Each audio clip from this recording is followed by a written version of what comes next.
You're listening to Badge and Bars. One served behind the badge, the other served behind bars. Two different paths, two different sides of the justice system, but one common goal: to have real conversation about life, addiction, redemption, and the lessons they learned along the way. No scripts, no politics, no filters, just truth from both sides. This is Badge and Bars. Let's get into it. 105 North Avenue, 52. Hey, Badge and Bars. I'm Landon, the Badge. And I'm Chris, the Barz. Yes. So we're back with Badge and Bars. We're going to open up the conversation with Chris today about basically where he's been, where he's at, and where the future's going. So how you doing today, Chris? Doing pretty good, man. How you doing? I'm doing great. It's raining cats and dogs here, but we're Oh, having it's a good raining. time I up was here. just about to ask weather because it is pissing sideways outside right now. Oh, yeah, it's just steady for us, but Pacific Northwest, that's what we get.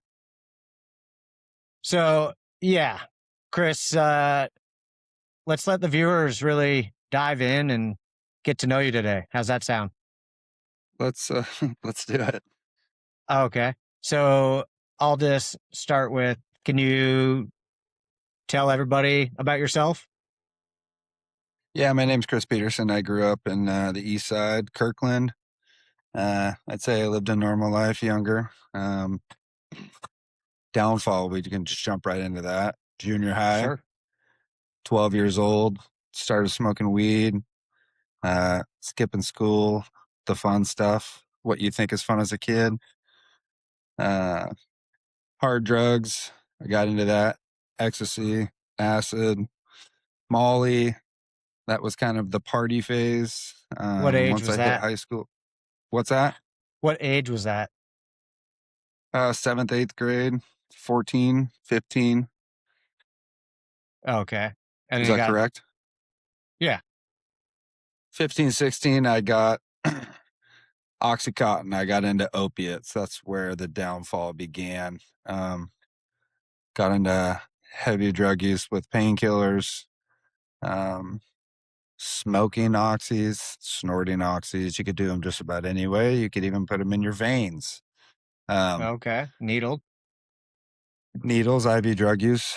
I'd say about 16 years old, I went through the pandemic of Oxycontin where they stopped making them because everybody was addicted to them. I'll never forget the trip. A friend of mine, we went over to find some pills. Pills weren't there, but I was introduced to the drug heroin for the first time. With fear, of course, I did it and I immediately fell in love. One hit, you fell in love. Absolutely. And where'd Yeah, that take you? down a very long spiral of about probably 7 years, I'd say. Okay. And how often do Um, you think you were using heroin? every single day. Every day? Was that, when you say every day, is that 3 times shooting up a Yeah, day? I'd Is say that two to once a two day? to five times a day when you wake up throughout the day. Um, I mean, it is an everyday thing. You become physically addicted to it. It's not just a mental thing, like your body craves it. Your body's sore, you're in pain, cold sweats, night sweats. I mean, there would be times when I was heavy into the addiction of heroin that I couldn't even get out of bed, just sick Yeah. until you would do some more, and then you felt normal again, or what you thought was normal. Wow.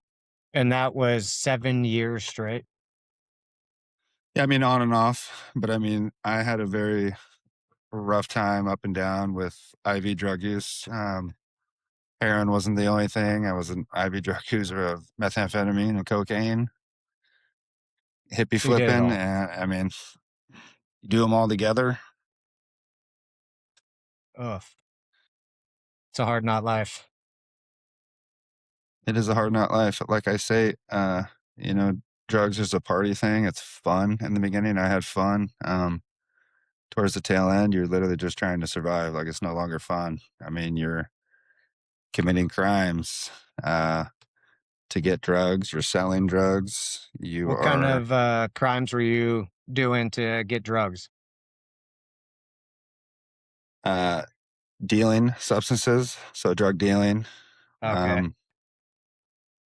stealing, bad checks, check forgery, Okay.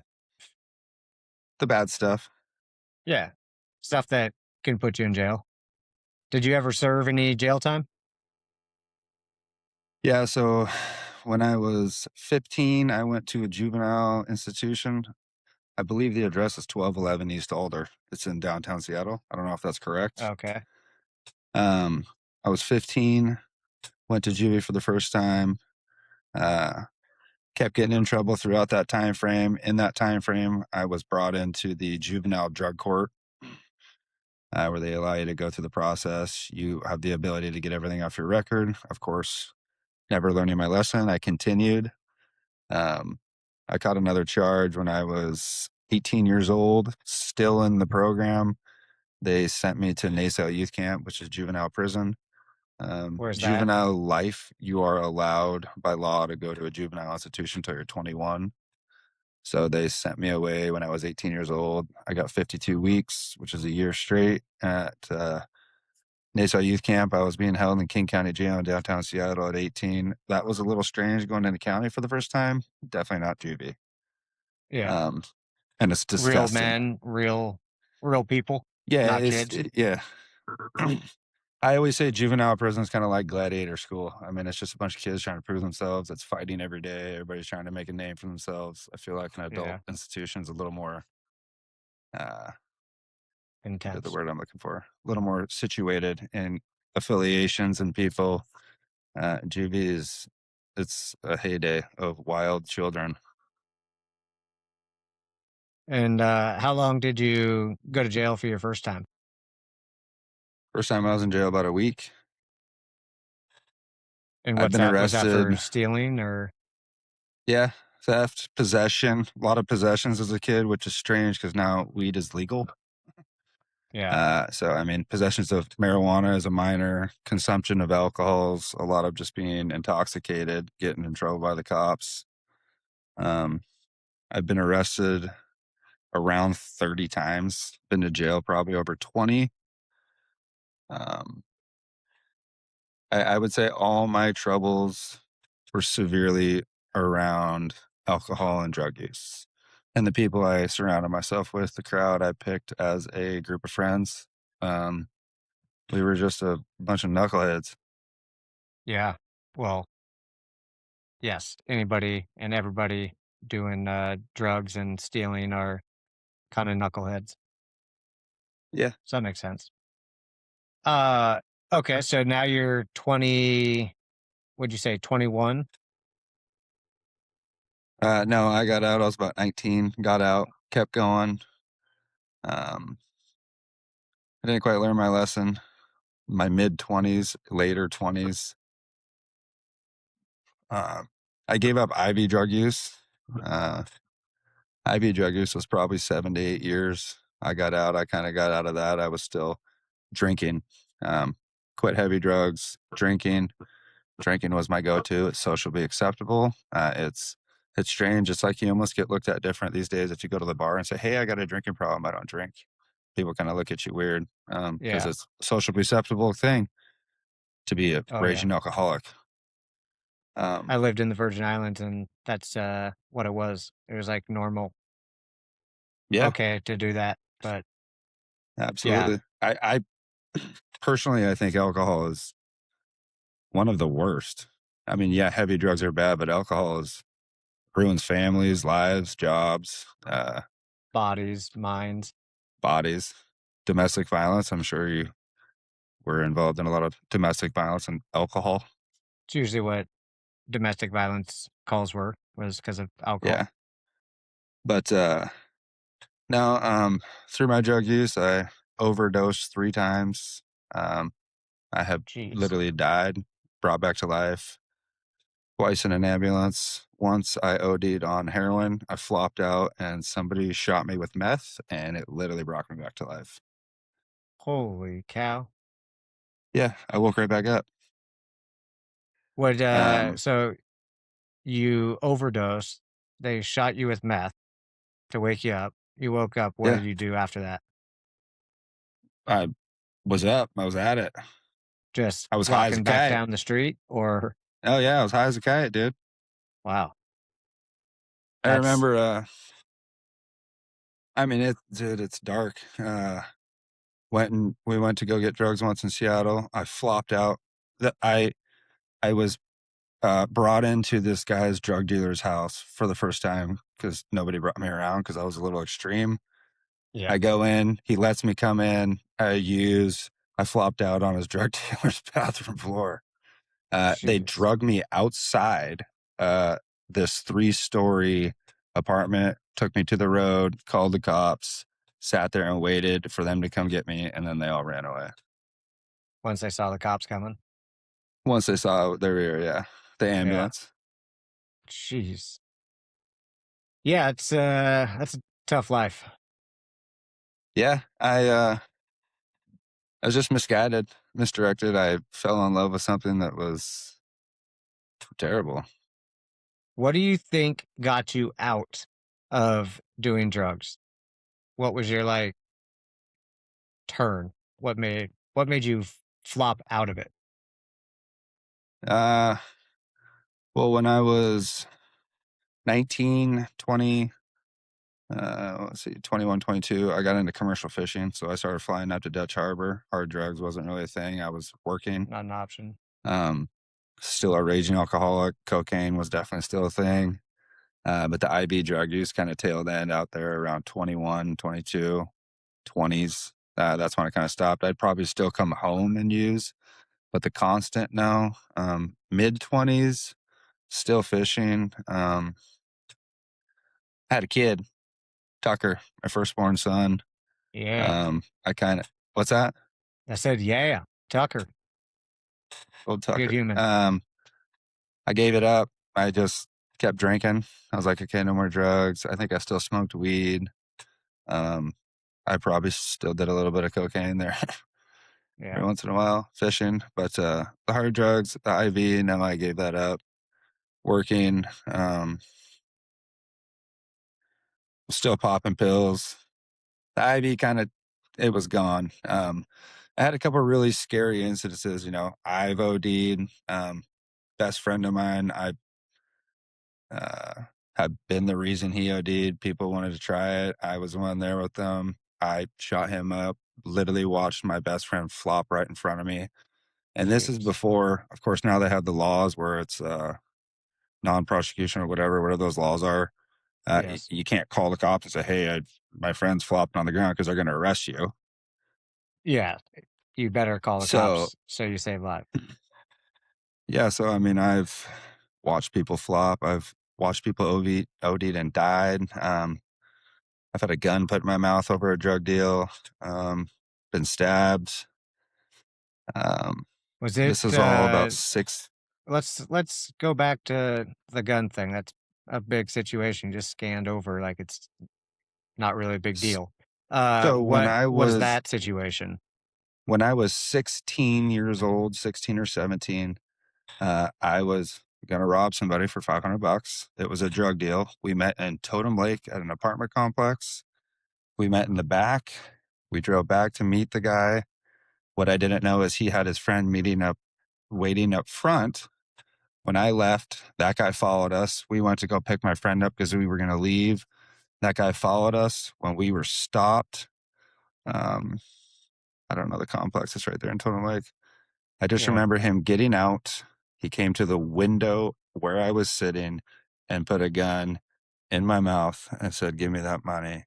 And it's scary in general, but honestly, the only thing that really scared me is the guy was wearing latex gloves. Like, I felt like this guy was going to kill me. So I Yeah. threw the money out the window. I was with one of my friends growing up. He went back to his car to get on his phone, and I looked at my friend. I said, if you don't fucking drive right now, I'll never talk to you again. We got in a high-speed chase from Totem Lake on 405. I mean, it was all over Kirkland and Totem Lake. He was following us all the time. I called the cops. The I'm like, the this guy's guy going to that kill me. the guy that put the gun in your mouth is now chasing you around Kirkland Totem Lake. Yes. And Down he got the money. 405 from Totem Lake to Kirkland on what used to be the figure 8. I'm sure you know what I'm talking about. Oh, I know 85th that Street one. exit. We would get Yeah, what's that? street bikes. Street bikes. We'd We'd get off and get back rip. on and go back towards Totem Lake. And the whole time this guy's following us. I'm on the phone with the cops. I'm like, hey, this guy's gonna kill us, blah, blah, blah. They're going down the wrong way of 405. I'm with dispatcher. I'm like, you guys are going the wrong way. They're gonna kill us. I mean, this chase went on for a while, and then finally Crazy. he went away. But it's shit like that, dude. I mean, I guess I didn't care about living or dying personally. I mean, every day was just a rush, a shit show. Yeah. It was all just getting high. That's what it meant to me. I just woke up and how am I going to get high today? It didn't matter if I was going to die or live. And that was a solid 7, 8 years of hard drugs. And then after you just, I don't want to say did minimal amount of drugs, but you still partied, you still had fun. You were going up to Alaska fishing for a few months out of the year, coming back home. Um, Tell us, I guess, what happened kind of after that and how you started transitioning to less and less drugs. Yeah. Going up to Dutch for the first 4 years of my fishing career, I'd go up, you'd make a bunch of money, come home. I guess I still was doing some drugs then. It takes a minute to think about this. Yeah. Uh, Coming home, You you still can getting take your high, time. still. What's that? Yeah, I said you can take your time. Yeah. Take a Um, minute to think about it. Going up to Dutch, coming home, still getting high, still waiting to get checks. Getting high off unemployment because you get unemployment when you're home. Um, so I'd say maybe I did IV maybe 24 to 25. Uh, 24, 23, 24. And then I came to the Oregon coast after about 4.5 years in Dutch, partying the whole way, blowing all my money. Came here because we didn't want to go back to Dutch Harbor. I got a job with the charter boat. We were salmon chartering. Yeah. Um, did that for a summer. Got a job at a restaurant because I didn't want to go back. I was trying to get a job on a crab boat here.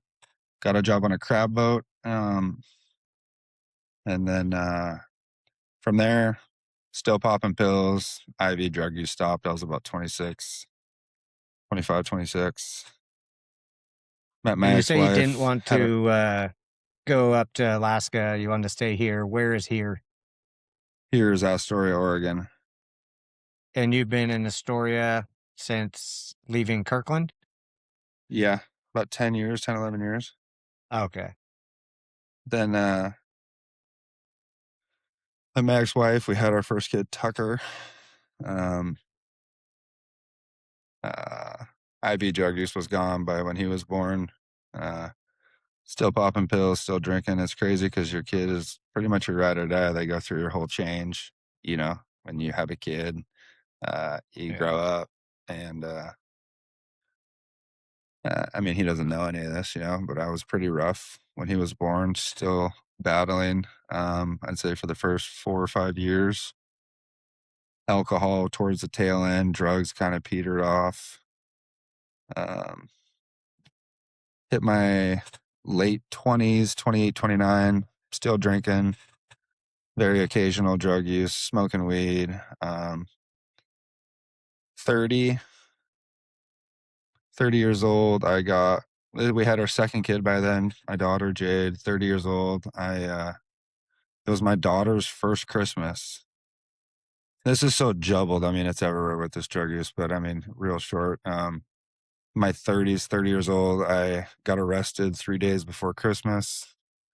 I missed my daughter's first Christmas. I lost my job. And for the first time I've ever been in a jail cell, I mean, I've been in jail, unfortunately, many times. And of course, you're in there or in rehab and you're like, never again. Just let me out of here. I promise I'll never do it again. And 30 years old, I'm sitting in a jail cell and I'm literally on my hands and knees and I'm just begging. I'm like, I promise I will never do it again. I haven't drank since that day. I pretty much gave it all up, man. I've had a couple of heres and theres. I went through the deaths of my parents. That wasn't very good. Didn't drink through that. But Nice. nobody's perfect. Yeah. Um, but the last 8 years have been pretty good to me. But nobody's perfect. Yeah. Everybody screws up. That's all I have to say about that one.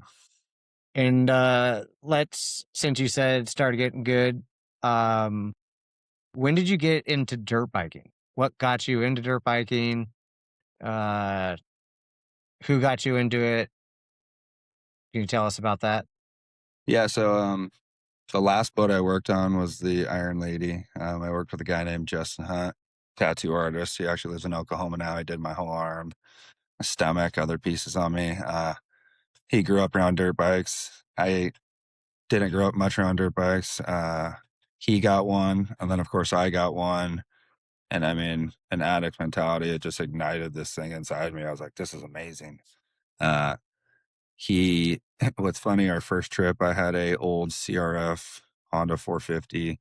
He had a KTM push button start, and we go to the dunes. Of course, I'm piling myself up everywhere and flooding this bike out. And I'm sitting there trying to kick this 4-stroke over, and he's just riding by, stopping, pushing his button. He's like, you got that? I'm like, fuck you, dude. And Yeah. I mean, I had a bruise on the bottom of my foot after that trip. I actually came home and bought a brand new 2022 push button start dirt bike after that.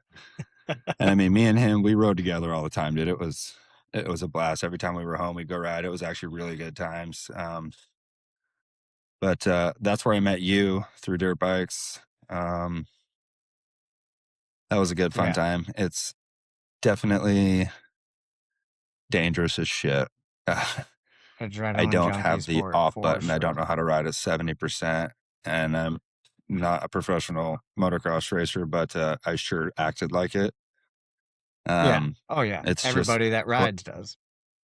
yeah, it's just fun to go fast. It's fun to catch air. It's fun to push yourself. And like they always say, it's not if, it's when. I mean, I've had some really close calls. I got taken off in a stretcher in a neck brace, walked out of the hospital. I almost bit my tongue in half. Oh You yeah. broke your leg. You almost lost your foot. But Pretty for intense some reason, stuff. it's still fun. Like, it's fun to go rip on a dirt bike. There's nothing better. There is literally nothing better. I only bring that up because I believe when you were getting out of drugs, you had your kids. I met you a few years into, I think your kids were like 5. Tucker was 5 or, Was I still fishing when I met you? yeah. Yeah. So, um, yeah, I guess when I first met you, I met you at the dirt bike track and was like, oh, these guys party. That's how I took it. And I was like, I'm the cop. And you looked at me and you're like, hey, quit looking at me like a cop. You're You just asking had that questions. cop look, dude. The cops just look at you a certain way. It's just you're judgmenting. It's a judgmental look, I swear. Maybe, but maybe not. Maybe we're just having a good time in our own mind. But uh, yeah, I like to bring that up because that's how we met. That's how this partnership, friendship, everything, brotherhood has came about.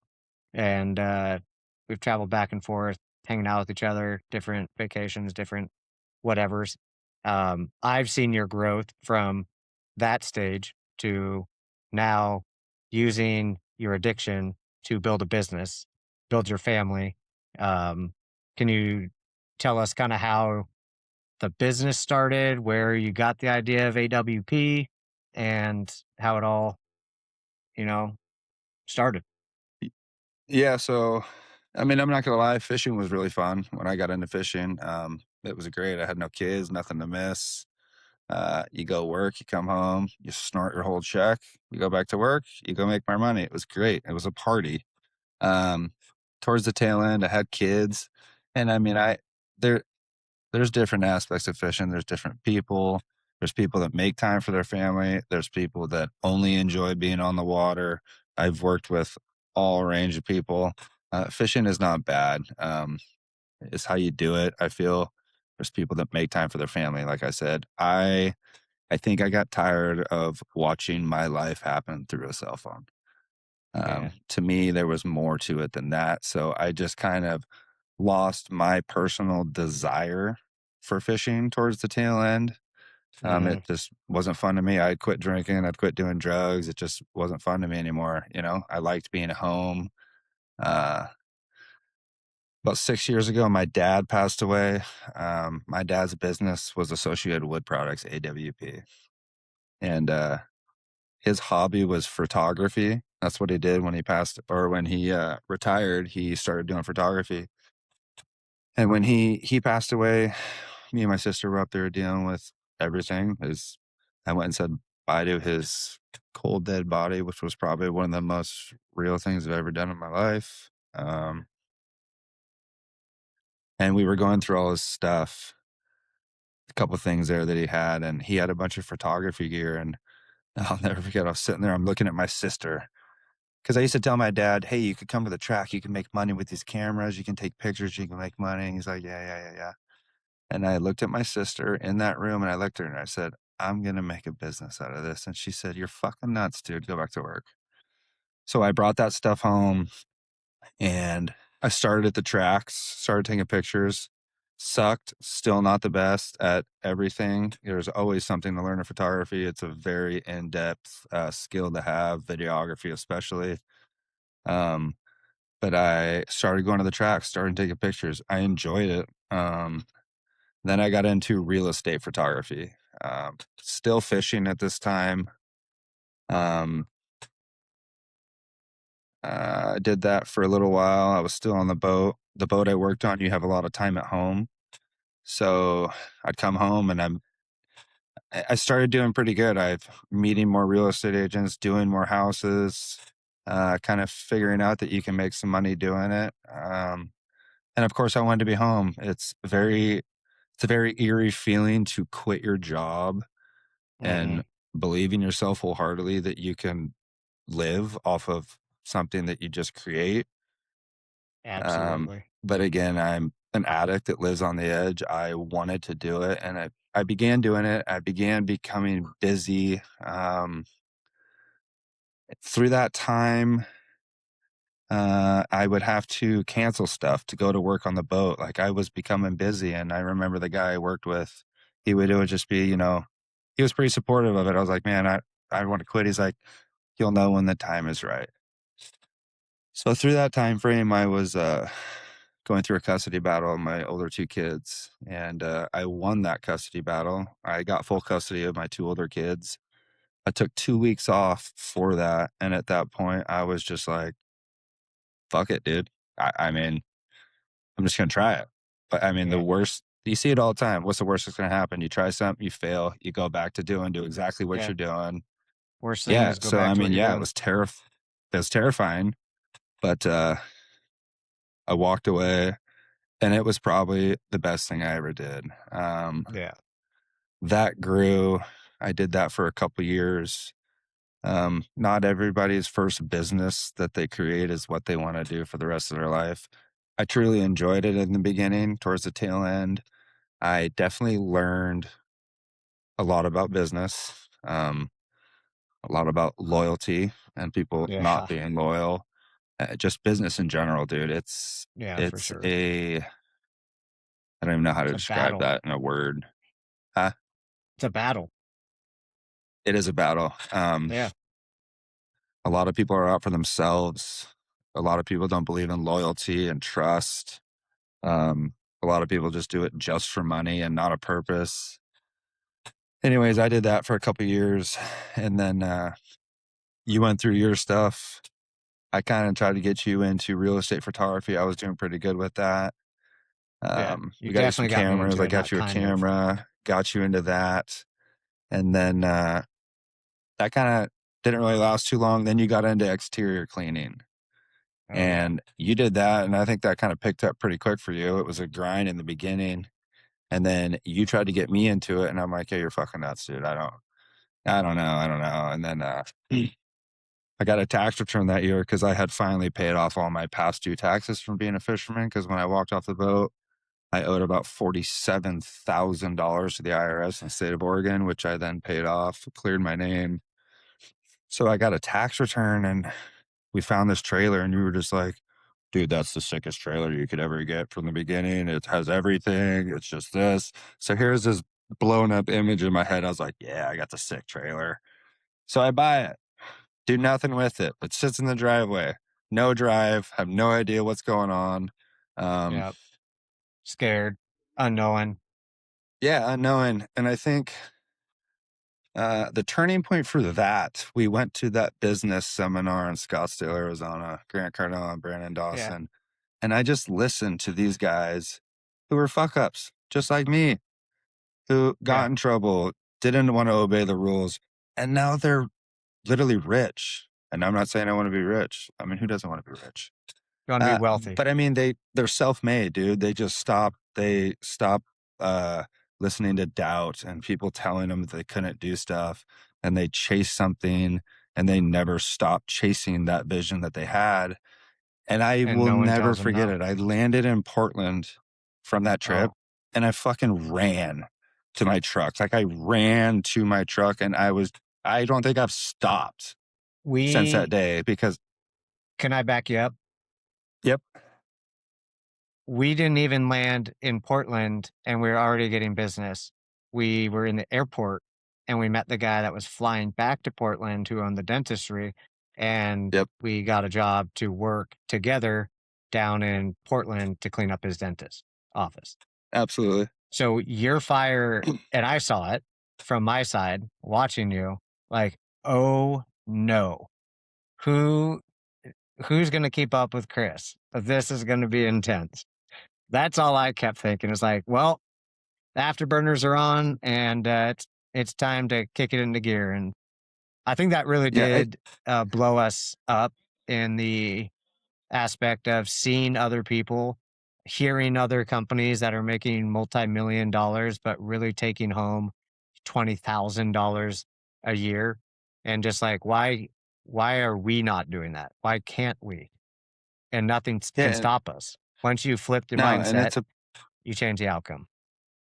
Yeah. So an emphasis of that, it's like I've created something out of nothing. So in my brain, which is really far out there sometimes, it's like, what is actually possible? Like what, like anything is possible if you literally just work your ass off.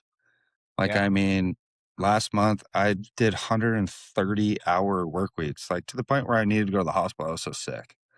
So do I know what's possible? Yes. I need to, again, that's that addictive personality. I am addicted to the creation, the videos, the work. But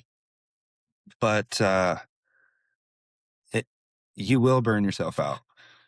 Like there's been days that I've called you sitting on a roof and I'm just like, dude, I'm fucking tired, dude. Yeah. And it's not that I don't enjoy what I'm doing. It's like mentally, physically, I'm just fucking drained.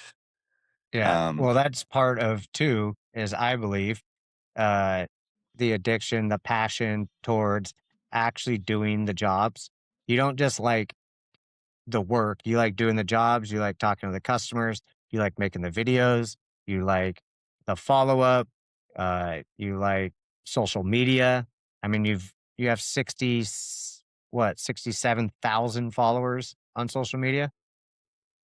Yeah. It's like And those you have to videos, like your videos and you have to like that or you're not going to get to 60,000. I have a few hundred. right, So it's like, you're you're obviously good at it.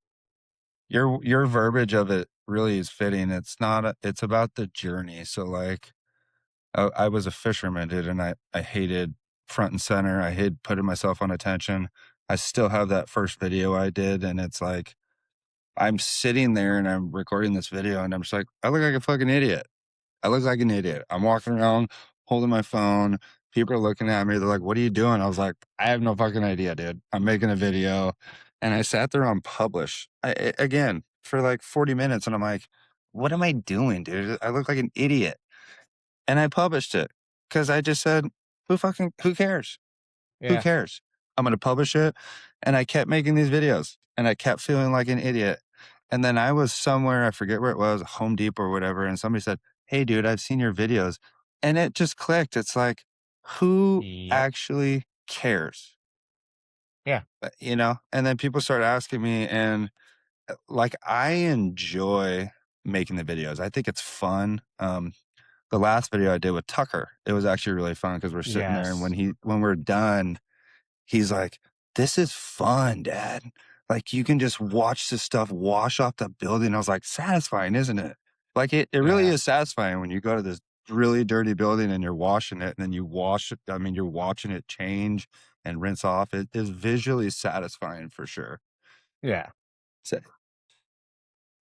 So yeah, I guess that brings us to the nowadays. I mean, literally that video is from yesterday. So you've brought it was that yesterday? from, yeah, yeah, you're Yeah. probably going to So, need a nap or l- something, but I'll yeah, I'll back you up. You asked me where AWP came from. So yeah, my dad's business was associated with products. When I was a kid, of course, your dad wants any kid to take over his business. Wasn't me, dude. That was my dad all the way down to where every tool went, like placement of everything.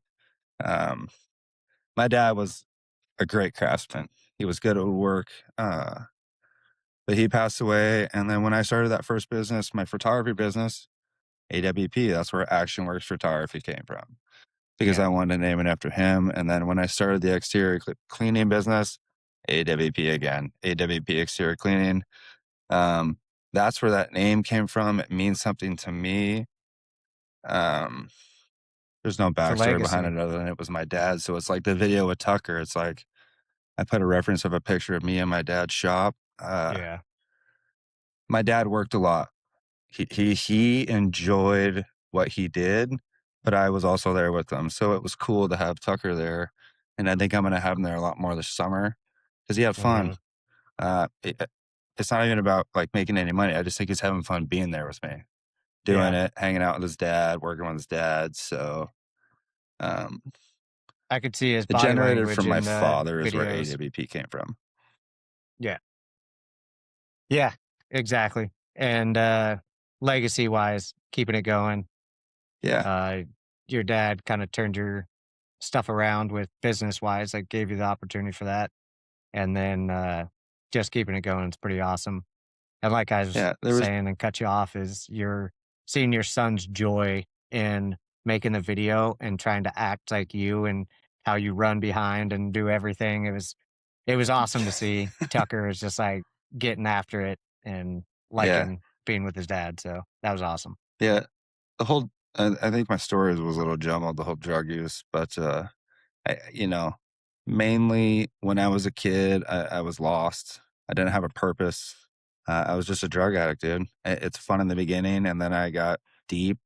And I mean, I was a lost kid in a massive drug addiction. And I know when you're in it, it is so hard to get out of it because it's all you know. Um, Yeah. I created a purpose. Ultimately, my children gave me a purpose, but I had to find something for myself um, to make my life better for me, which in turn makes it better for everybody. So I needed to enjoy my life, give myself purpose, something to get up and enjoy every day and chase. That I think that made everything better all around, not only Yeah. for me but for everybody. And I think one thing you're trying to do, I know, I don't think, but um, you want to use your pressure washing business to be able to give back to the youth, troubled youth. That's either in schools, at jails, um, anywhere in the public, basically, where at risk youths, you want to be able to either go to their schools, clean their schools, go to the jails, talk to them about, overcoming diversity and overcoming the odds. Um, and I think that is also from the brother side of it is I think that's part of your purpose too, is to give back and hopefully change a kid's mindset and say, "Hey, Y- you can be something. You might not have a Yes, dad, you might not like your teachers, you might hate the cops, you might just not get along with anybody, but it can change. It and you're the evidence that it can 100% change and be extremely prosperous." yeah. We get into more videos that I've sat unpublished about. So I've made videos on Instagram about drug use and criminal activity. Uh, Again, it's like, who cares? It's like I share that. That's called vulnerability. People judge, people talk shit. But it is me trying to show others. And I've had hundreds of young kids reach out to me on that platform and say, dude, how'd you do this? Or like Yeah. out of nowhere, people I don't even know just come out and say their struggles. Hey man, how do I get through this? Uh, Stuff like that happens. And it's like, there's a reason why I'm doing this. This will probably make me emotional. My mom threw all my shit as a kid. For some reason, that woman believed in me through everything. And she would always look at me and say, one day when you stop this shit, you will be something amazing. And it's like, I wouldn't say it all makes sense, but it's like, I have the urge to help people, especially kids, because I was that kid. Yeah. It's hard to listen to people who haven't been through stuff, especially teachers. You have a teacher who's been through nothing, who's trying to tell you something about drug use or problems or this and that. And me as a kid, it's like, you have no fucking idea what you're talking about. But to have somebody come in who has been through it, been through the trials, tribulations, the drug use, not having a dad around or not having this around, it's like, it's a lot easier to adapt and listen to a person like that because you know that they're talking from the heart, like they've been through it. So Yeah. it's like I share that for that reason, so that kids can be like, hey, dude, like, this guy used to be fucked up. He used to do drugs.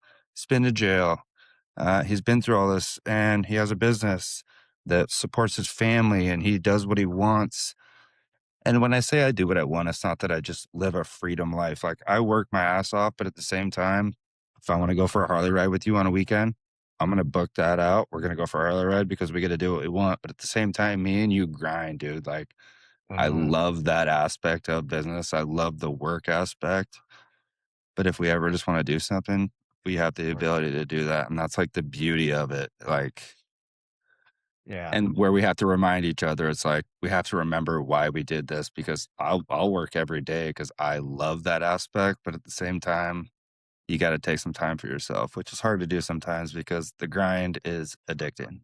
It's addicting. And like I Very. always say, you got to have your why, right? Like, Yeah. what is your why? And I just met up with a couple ex coworkers the other day, and we were talking about my why and how I would like to make what I want to make and all that kind of stuff. Um, and it was just funny to see people that have not started their own business or done where they have to commit a every inch of their body to business to make it work, sacrifice and all that. Being a W-2 mindset versus a business owner, it's wild to see. Um, I don't know where I'm going with this, but it's wild to see that you have to keep grinding because the why is so strong. The the why will always overpower any other options that are out there. And not that was ever addicted to drugs, but I sure was addicted to having a good time and adrenaline junkie and all that kind of stuff. And it's like now I put that away and I'm driving all in with business and trying to hit my goals. And Cardo Ventures is always in the back of my mind that we got to 10x it and double, triple, 10x it. So yeah, business is crazy. It's addictive. And I think that's where me and you get along so well is we are addicted to the process, the journey. It's not necessarily the outcome because we might start another business or another one after that. And it's just the grind of doing business and being wealthy on your own accord. No one else helped you. Yeah. And I've been asked, "Why don't I hire people?" And it's like, I have big jobs, I get big jobs, you're always the first call, you're my only call, and it's very easy. I pay you well, you pay me well. There's no question about that. But it's like when you come, most importantly, it's fun as shit, dude. When I Yeah. work with you, it's fun. I don't have to tell you anything. I just say, take that side, I'll take this side. I'll be walking behind you with it. I mean, it's literally fun. Like I don't even feel like I'm working. Yeah, a drone will just fly It's over our heads or a camera just yeah, shows dude. up. Like that. Uh that's like winning. Like that's literally winning in life. When you can go to a job, or even if it's just a job, but if you can go to work and you can have that much fun and literally not feel like you're working, you're winning Yeah. in life, dude. Like We're what, you playing know? with super soakers and literally having a ball at 42. Speaking of super soakers, mine's going to be more powerful than yours here this weekend. Okay, that's in another podcast. Let's not go there yet. Oh, sorry. Yeah. I'm just But saying. Had to say it. that is our problem. Everybody is we do have to one up each other, and we'll kind of put it out there is I just went from a 4 or 5.5 gallon to a 10 gallon. Chris has had an 8 gallon the whole time, and he saw the power difference from 8 gallons to 10 gallons when we have the hoses on and shooting. And he instantly looked at me and goes, I'm buying a new one. I'm already upgraded. And I looked at him, I knew it was happening. So that's our addiction. Again, we are trying to take over the Pacific Northwest.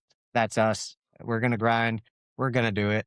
And it's just going to take a little bit of time. But I think that's a good start to learn about Chris Peterson and what the bars are. We can. What I do you think we think? can dive more in depth and questionnaire. I'm a little jumbled there, but Yeah, yeah. I think the guests just need to know, listeners need to know who they're listening to, and I think they understand who you are, and we will pick apart basically every story throughout all the podcasts and all the guests we have on and all that kind of stuff. Because what we do want to do, guys, is have people from the badge side. We want to have people from the bar side.